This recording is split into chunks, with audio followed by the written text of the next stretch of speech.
is your time. Okay. You just watched a snippet from Republican Ashley Hinson's town hall. She represents Iowa's 2nd congressional district, which is a very deep red district, by the way, that she won comfortably by double digits.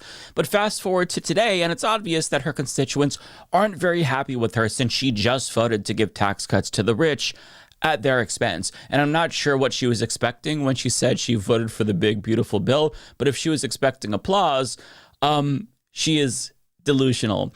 But I mean, this is emblematic of how all of these GOP town halls have been going. They show up, they get reamed, then they complain about it, and then they leave. But what do you expect? Like, you are destroying the lives of your constituents and letting Donald Trump ruin our country. So, of course, when you show up and your constituents have the opportunity to confront you, they're not going to be very happy. Hence why these are happening a lot less frequently. But credit to Ashley, she showed up and everything was going fine. You know, she got on stage, made her introductory statement, and they were quiet until she brought up Donald Trump, which is when the attendees lost their shit. And the president is, I believe, fighting for you and fighting for me. I'm fighting alongside of him. And I think God saved President Trump's life in Butler. I think he saved his life in Butler, Pennsylvania for a reason. I think that he is helping us to save and redirect the future of our country. So it's nice to see that even in deep red districts like this one, they're already fed up with Donald Trump's bullshit. But what she said there was so bizarre to me. Why would you say something like that? It's almost an insult to the firefighter who died at Trump's rally in Butler. Like, was his life not important to God either?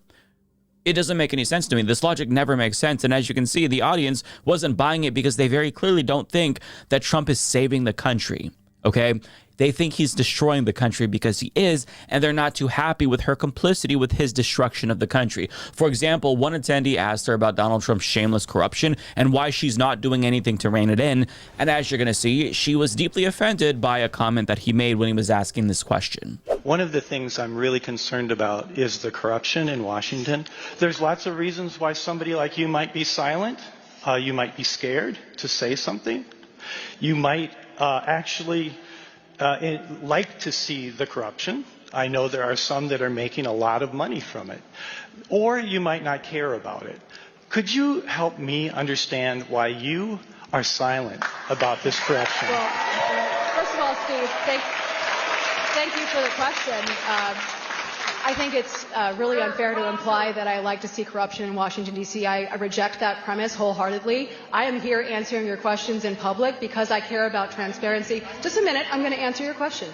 I care about transparency and accessibility and doing things the right way. I was actually just named to the House Ethics Committee because I do things the right way. That is a committee that is evenly balanced. It's Republicans and Democrats 5 and 5, and we have to, in many cases, look at very serious allegations against our colleagues and police them from doing the right thing. So I'm answering your question. Steve, I'm answering your question. You may not like my answer, and if that's the case, then that's your right to not like my answer, but I'm answering your question. You're not answering the question, actually. He asked you specifically about Donald Trump's corruption, which you don't really seem comfortable talking about. He didn't ask you about corrupt members of Congress, and don't get me wrong, that's prevalent as well, but the most corrupt member of Congress pales in comparison to Donald Trump. This is by far the most shamelessly corrupt administration in American history. If we went through all of his scandals, it would take 2 hours. I mean, just recently, there's the meme coin, which operates as a backdoor bribery scheme. There's the private dinners with crypto billionaires. There's the $400 million plane from Qatar. There's the potential pay-to-play for pardons, letting elites buy positions in government, the conflicts of interests regarding his businesses and foreign policy. There's the ad read that he did on the White House lawn for his biggest donor, Elon Musk. I mean, I can't recall any other public official being as openly corrupt as Donald Trump. He is a lifelong con man, and his corruption isn't a priority for you, which is very, very alarming. I think it speaks to your character as well, which is why he said that. But I mean, if you're not making this a priority as a member of Congress, if you really do care about corruption, you're complicit, full stop. But putting aside the corruption, you know, this man is literally destroying our democracy. Like, as bad as the corruption is, I think the long-term damage that he's doing that's irreparable to American democracy is worse than the corruption. And one of her constituents brings this up, and her answer predictably was more indignant bullshit. President Trump and his cabinet in addition to being totally unqualified and inept, are breaking laws by ignoring federal judges' orders. The checks and balances of our government includes Congress's responsibility to hold the executive branch accountable. My question for you is, when are you going to do the responsibility that you were elected for by holding the executive branch accountable up to and including impeachment? Well, let me start off by saying that judges need to follow the law, and I don't think this country needs another impeachment charade. That's what we saw in the last Congress, and I voted no on that for a reason. Judges need to follow the law as well, and what I think is important about the bill we just passed is we have a number of judges who have been activist judges and going beyond the scope of their district courts. I'll translate for you since I speak politician fluently. She is telling you that she thinks Donald Trump is a king, basically. She's seemingly bragging about the hidden provision within the big, beautiful bill that prohibits courts from holding the administration in contempt, making their rulings completely unenforceable. But yet, she's ironically saying that the judges are the ones not following the law as Trump defies court orders, including, by the way, a 9-0 ruling from the Supreme Court, which is not a liberal-leaning court. It is a hyper-conservative court, but every single one of them said he must facilitate the return of Rodrigo Garcia, and he has not complied. So every single word out of her mouth was complete and utter fucking horseshit, and her constituents very clearly were not letting her gaslight them. But on the subject of that provision in Trump's big beautiful bill, Congressman Mike Flood, who represents Nebraska's 1st district, was asked about that same provision at his town hall, and his answer is genuinely mind-blowing to me. Can you please tell us why you voted to approve a budget bill that includes Section 70302, which effectively prohibits federal courts from enforcing contempt orders? Please let me ask my question. I only got 30 seconds. Which would then allow current and future administrations to ignore those contempt orders by removing the enforcement capabilities.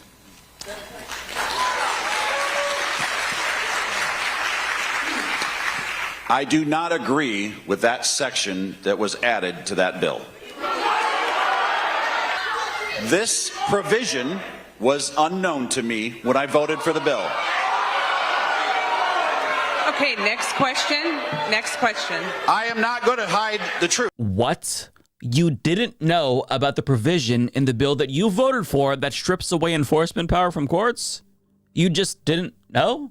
And you admitting this makes you look good in your mind, I guess, because you're being honest? Listen, I don't know what would be worse, honestly, if he was really this negligent or if he voted for it because he thinks Trump should be a king, like Hinson does, apparently.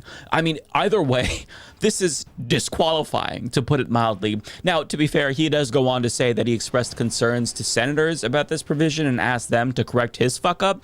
But with that being said, he voted for a bill that is still inexcusable by other metrics, even if he genuinely does disagree with that particular portion of the bill. This legislation steals money from his constituents to give it to the richest Americans in the country. It is a reverse Robin Hood. And when he was asked about the substance of this bill, he had expectedly the most disingenuous answer ever. How do you justify the reduction of programs for poor while giving enormous tax breaks to the wealthiest 10% in the U.S.? Well, ultimately, like I've said tonight, it's a balance. It's a balance. We need Medicaid for those that are the most vulnerable. We need Medicaid for those that are not able-bodied. We need Medicaid for the developmentally disabled and the mentally ill. We need health care services. We need EMTALA to work at our area hospitals. We need to know that if you present yourself at a hospital, we have a health care system that's going to help you. We are balancing that every single day. In fact, Republicans said that we need to protect Medicaid.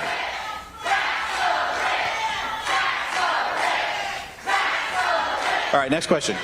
I never thought that I would hear tax the rich being chanted at a Republican town hall, but here we are.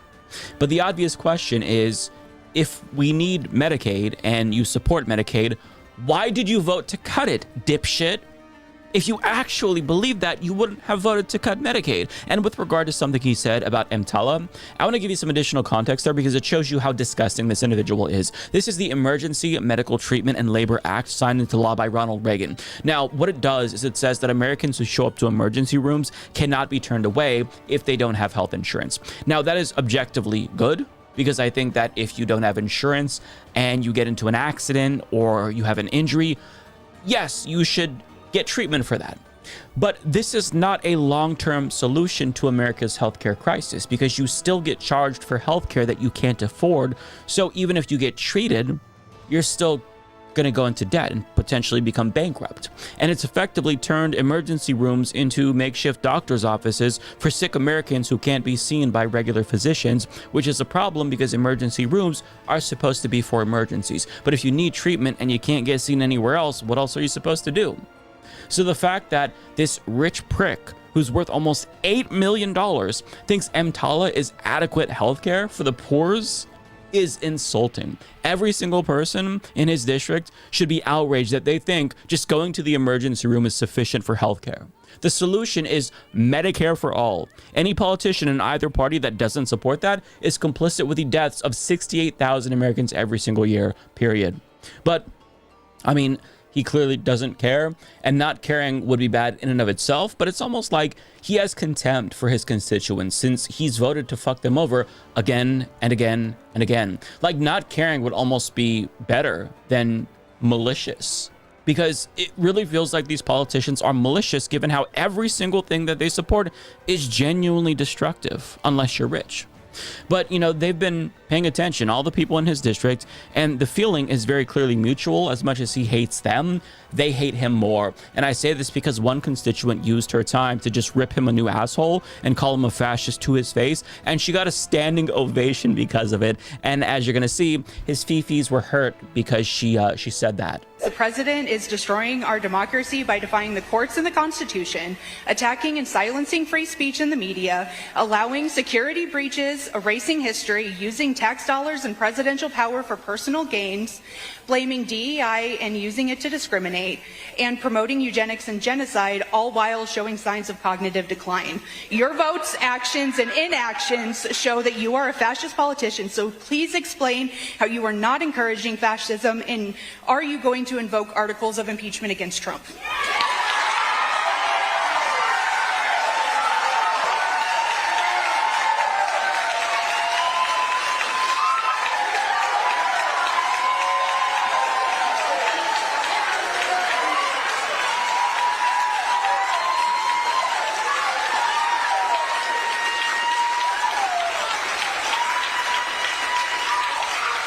I get that you get an applause line when you call me a fascist, but I'm not.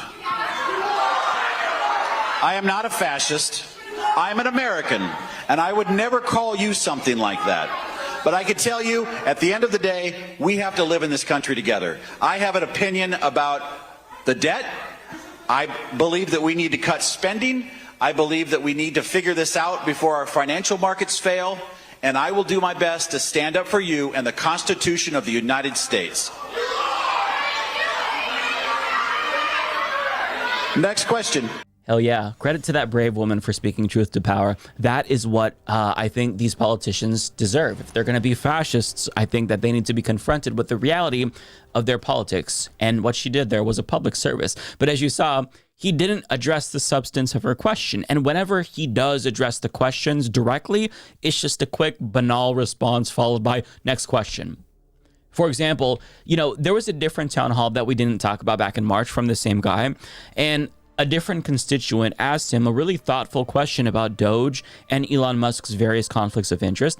And even though Elon Musk is now out of the picture, you know, this answer that he gave just shows that he has no regard whatsoever for his constituents. So let's watch. Why is Elon Musk a better person to audit our government for waste, fraud, and abuse than the inspectors general that Donald Trump fired? Because Elon Musk has conflicts of interest out the wazoo. He gets $40 billion a year in federal contracts from the federal government. I'm having trouble hearing you. Can you slow down a little bit? Elon Musk gets $40 billion a year in funding from the federal government. What makes you think that that has no conflict of interest, that he has no conflict of interest. Do you think he would cut that before he would cut our Medicare or our Social Security or our jobs? I support Elon Musk and the Department of Government Efficiency.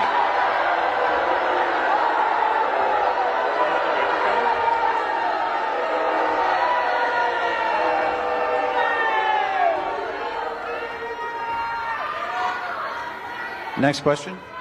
I understand that he's fucking over you peasants, but I support him anyway. Next question. What? You're just going to move on? You're not going to address anything that he said there in a meaningful way?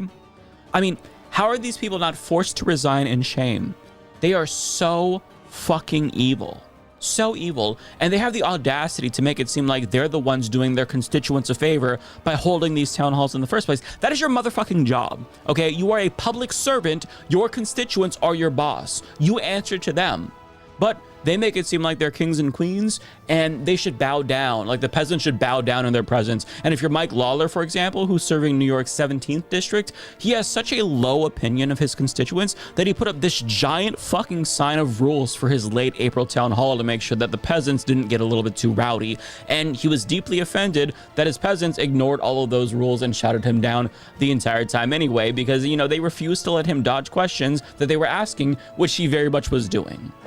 Make everything more expensive for us, kidnapping and deporting 2-year-olds who have cancer and sending them off. So my question to you, none of this is helping us. We're getting hurt. We in the community are being harmed by this. What are you doing to stand in opposition to this administration? And what specifically are you doing that warrants the label moderate?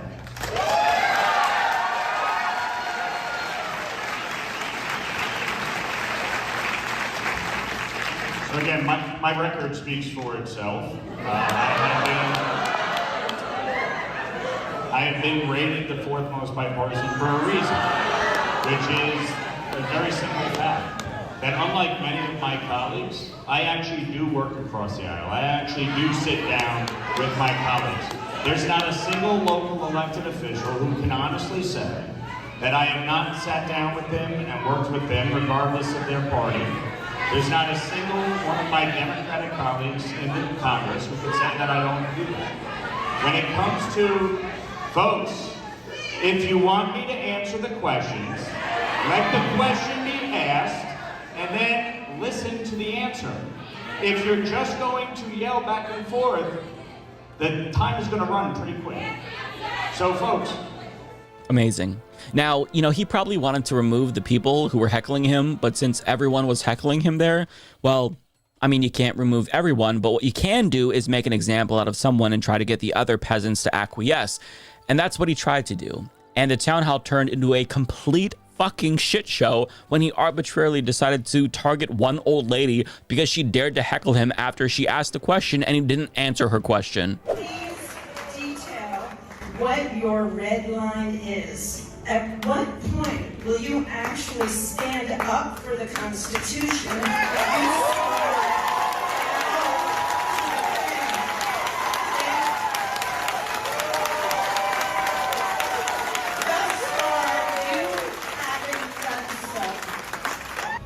I'm going to the White House tomorrow, and my colleagues and I will be meeting with the Department of Government Efficiency.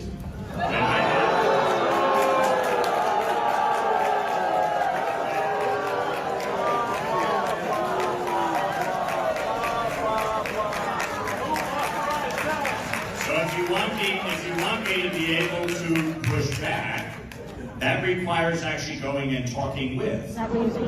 Because what it will do, it will bring economic investment back into the U.S. It will force. So for instance, I'll give you a case in point. Are you serious? Prescription drug precursors. Do you want China to continue to be? I'm not reporting that. I'm reporting this. Let her stay! Let her stay! Let her stay! Let her stay! Let her stay! Let her stay! You're gonna have to kick out everybody. Let her stay! Let her stay! You're gonna have to kick out everybody. Let her stay! Let her stay!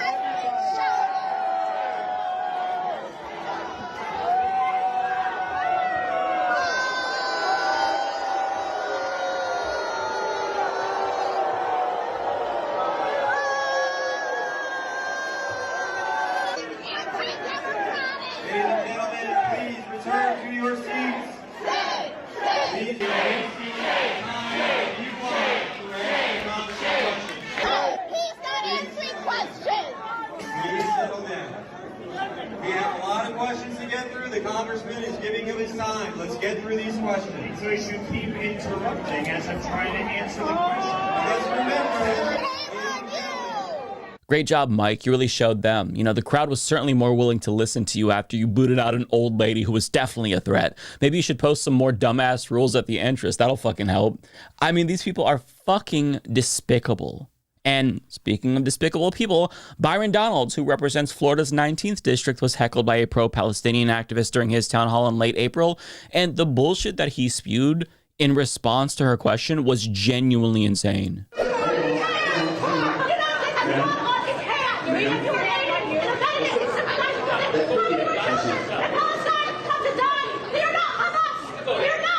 The Palestinians have voted for Hamas. They are not going to remove Hamas. So if you want to have a shouting match to please, let's have a shouting match on that. The truth is that Hamas held elections one time, and they never held elections again because they would prefer to keep the Palestinian people under their boots. So if you're going to ask who has blood on their hands, it is Hamas and it is the people that empower them, which is the regime in Iran. That's the truth. That is such a load of horseshit. Half of the population of Gaza wasn't even alive when Hamas came to power. But I think that politicians like him, who are complicit with genocide, they tell themselves these pretty little lies so that way they can sleep at night, but it's not going to erase the death and destruction that you support. Furthermore, there's no Hamas in the West Bank, so who's to blame there? What's your excuse now?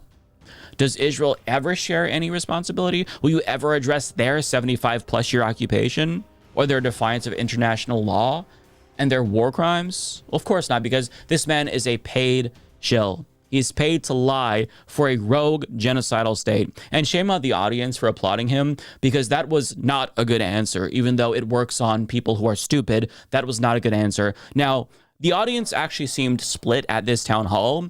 There was about 50% who was on his side. There was 50% that was like against him. I didn't play more clips from him because the audio was dog shit in every single video that I could find, including that one. But I wanted to at least show you that because that one had subtitles already on it.